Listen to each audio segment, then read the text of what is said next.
I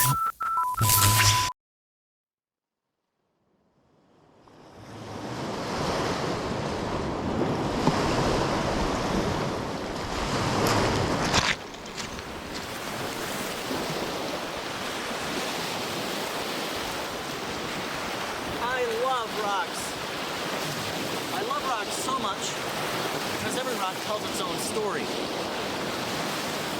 In fact, rocks are stories.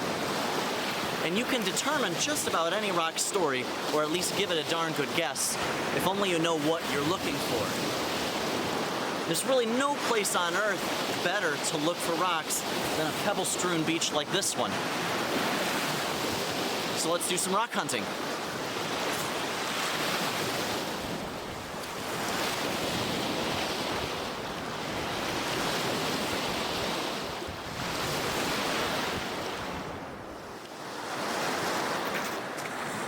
There's three kinds of rocks: igneous, sedimentary, and metamorphic. In this video, we're going to focus on igneous rocks, like this basalt or this granite. Igneous rocks form from the activity of volcanoes, so that basically means lava or magma. But there's a huge diversity of different kinds of igneous rocks. So let's go in and learn a bit more about them.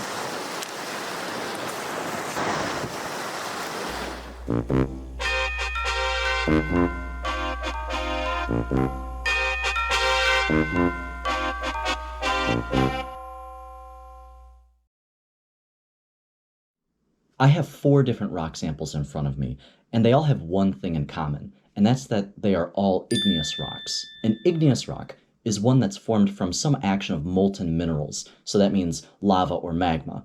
And as a consequence of this origin, just about all igneous rocks have crystals. Now, before we even get into what crystals are, let's see what these crystals look like.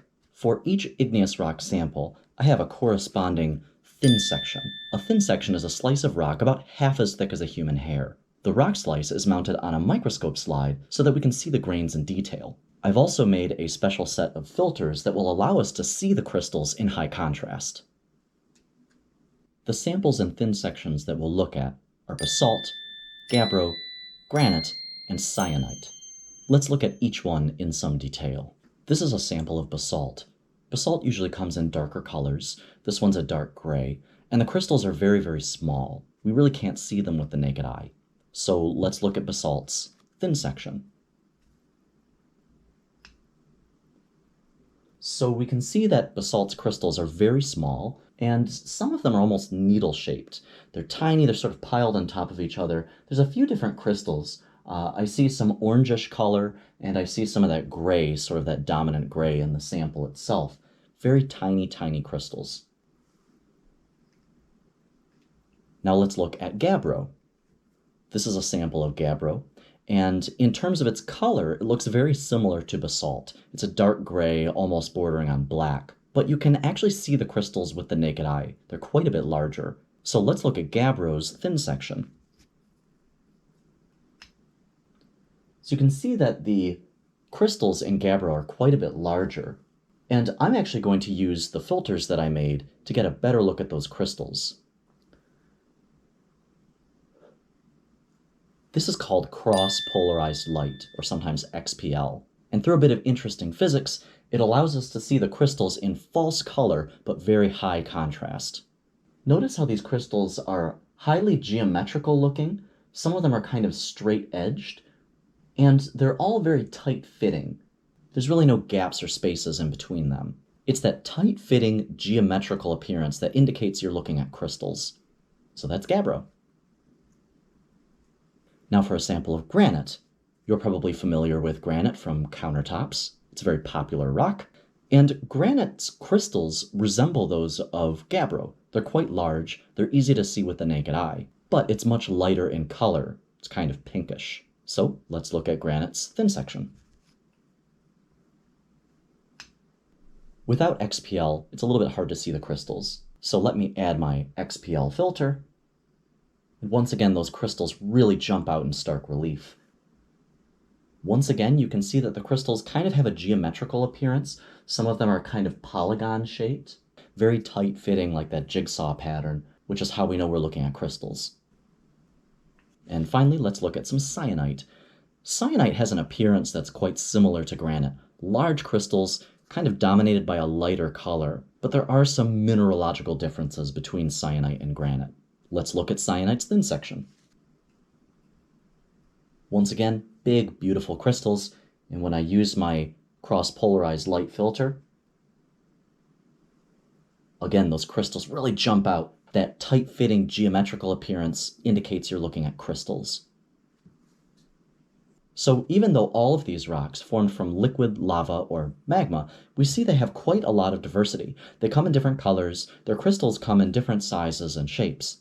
But why do igneous rocks even have crystals in the first place? Why do some igneous rocks, like our basalt, have small crystals, while other rocks, such as our granite or gabbro, have pretty large crystals? And what do the colors of the crystals mean? Gabbro and granite are actually pretty similar in appearance except for their color. What is that supposed to mean? Before we go any further, let's establish the goal of this video. After watching this video, you should be able to determine the conditions and minerals that create an igneous rock by observing the rock's crystals. It's easy to make crystals at home. All you need is a beaker and a little bit of water, a source of heat, a pipe cleaner, and a soluble salt. Don't do this at home unless you have adult supervision, and I'm going to wear goggles to protect my eyes, and I have an oven mitt in case I need it. The basic procedure involves dissolving our mineral in hot water and then allowing it to cool, where it will crystallize on our pipe cleaner.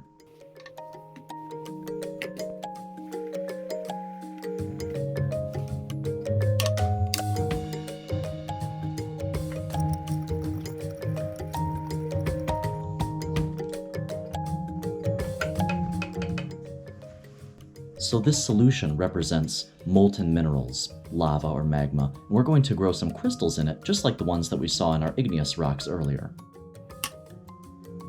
Now that my salt is dissolved in the water, I'm going to place my pipe cleaner in the solution, take it off the heat,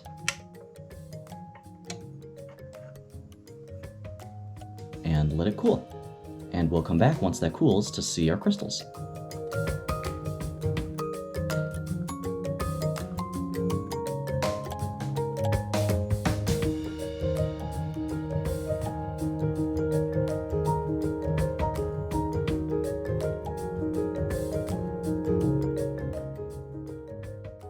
To explore what crystals can tell us about igneous rocks, we can experiment with creating crystals under different conditions.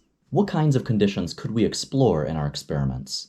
Take a moment to pause the video and come up with a few different conditions that we can test to find out how they affect the growth of crystals.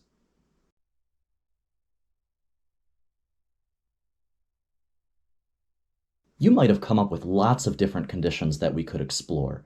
But in this video, we're really just going to explore two of them. One is the mineral's identity, which mineral we're actually working with. And the other is the rate of cooling of our solution. Remember that igneous rocks come from magma or lava, that's liquid minerals, and it has to cool off. So we can explore the rate that that cooling takes place. First, let's see how the mineral's identity affects the crystals that are formed. In these 4 beakers in front of me, I have 4 different minerals.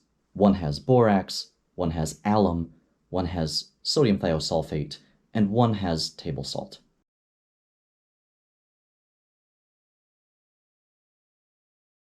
After dissolving each mineral in hot water and letting it cool, these are the crystals we get.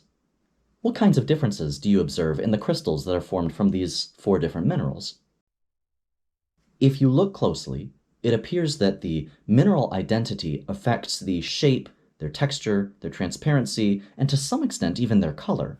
Speaking of different colors, here are a few different minerals I made crystals with using our hot solution method. Minerals come in a vast array of colors, and color can be useful in narrowing down the class of minerals that we're looking at. Therefore, the features of the crystals that we're looking at are affected by their mineral identity.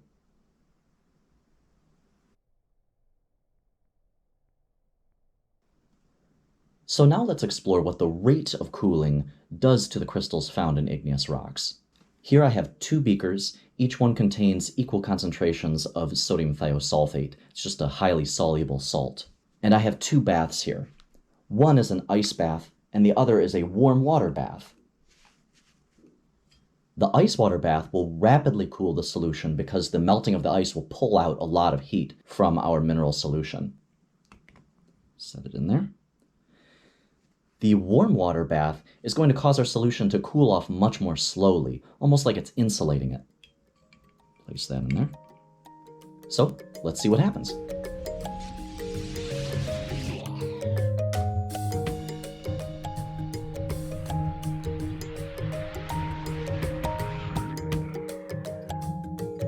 So, how did the rate of cooling affect the crystals that we got? I'll take the beakers out of their baths.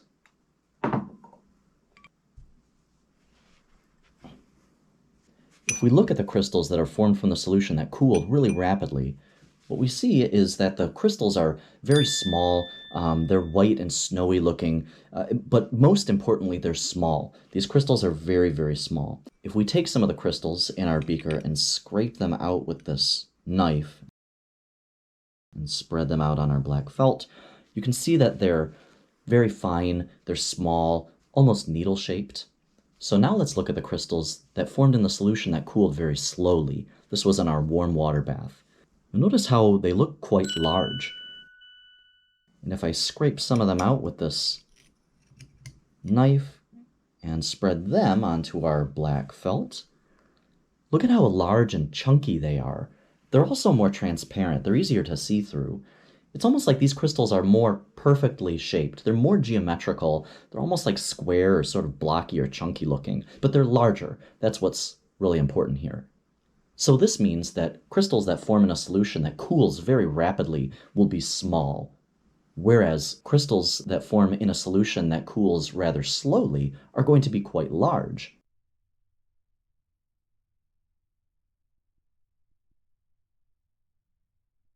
This is very interesting. Let's find out why this happens. So what does all this crystal business have to do with igneous rocks? Well, remember that nearly all igneous rocks are made from crystals. We spotted them in the thin sections we saw earlier. We noticed that different igneous rocks have crystals with different properties. The crystals we made in our beakers also had different properties. Different conditions gave us different crystals. Remember that rocks are stories. Their features tell us how they formed. Let's see if we can tie together all we've learned so far about igneous rocks and see what it all means. Earlier, we compared gabbro and granite. Their crystals are similar in size, but the colors are very different. What could this mean? Take a moment to pause the video and see if you can decide why gabbro and granite are different colors.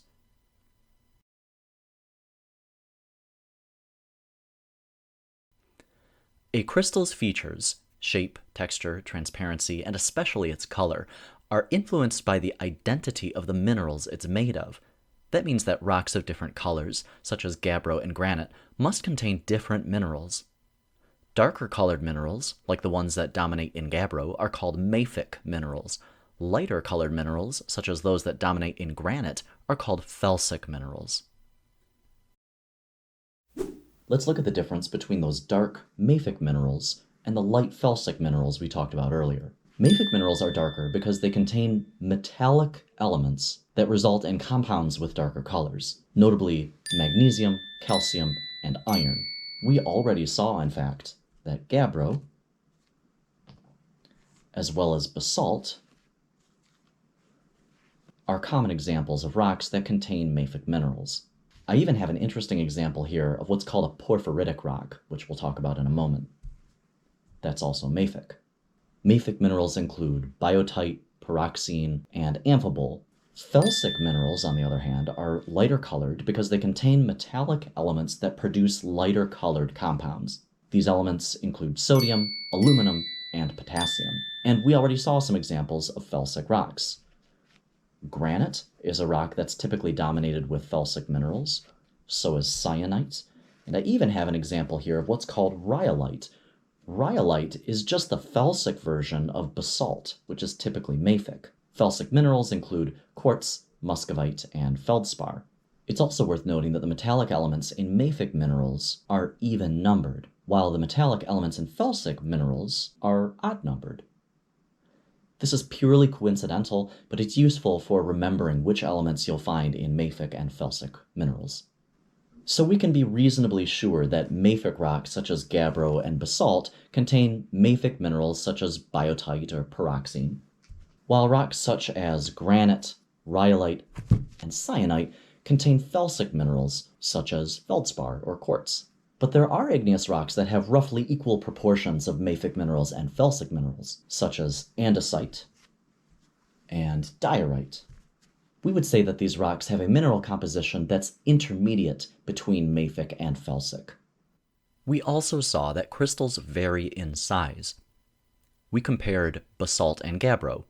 Both of these rocks are dark colored, which means they're both dominated by mafic minerals, but gabbro's crystals are a lot larger. What could this mean? Take a moment to pause the video and see if you can decide why gabbro's crystals are so much larger than basalt's crystals.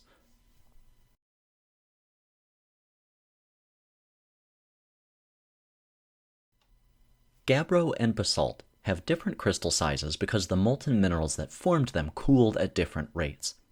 After all, we saw that when we made crystals, the ones that cooled quickly made small crystals, but the ones that cooled slowly were larger. Gabbro's large crystals indicate that it cooled slowly, while basalt's small crystals indicate that it cooled rapidly. Let's think about what this means in geological terms. The large crystals of gabbro formed deep inside Earth, where it's warm and insulated. Molten minerals beneath Earth's surface are called magma, and magma produces intrusive rock because it intrudes into pre-existing rocks. Most intrusive rocks, such as gabbro, granite, and syenite, have large crystals. The tiny crystals of basalt formed at or near Earth's surface where the molten rock can cool quickly. Magma that erupts onto Earth's surface is called lava, and lava produces extrusive rock because it extrudes out onto the surface. Most extrusive rocks, such as basalt, rhyolite, and andesite, have small crystals. Lava tubes, like this one in Iceland, are evidence of past volcanic activity that produced igneous rocks, such as basalt. So, in summary, rapid cooling of lava on Earth's surface gives us extrusive, small crystal rocks like basalt. Slow cooling, deep under Earth, gives us intrusive, large crystal rocks such as gabbro and granite. There are exceptions to these rules we've come up with. For instance, some igneous rocks contain a mixture of both large and small crystals, and these rocks are called porphyritic. Porphyritic rocks form when magma cools in two stages. In the first stage, the magma slowly cools enough deep underground so that some large crystals form, but much of the minerals are still molten. In the second stage of cooling, the magma rises closer to Earth's surface. The magma now cools faster, allowing the other minerals to crystallize. These crystals are small because they have less time to form. The result is a mixture of large and small crystals. That's how porphyritic rocks are formed. Let's review the goal of this video to see if you met it. After watching this video, you should be able to determine the conditions and minerals that created an igneous rock by observing the rock's crystals. If you can't do that, go back and watch the parts of the video that you didn't understand. Until next time, remember, you can learn anything. Mm-hmm.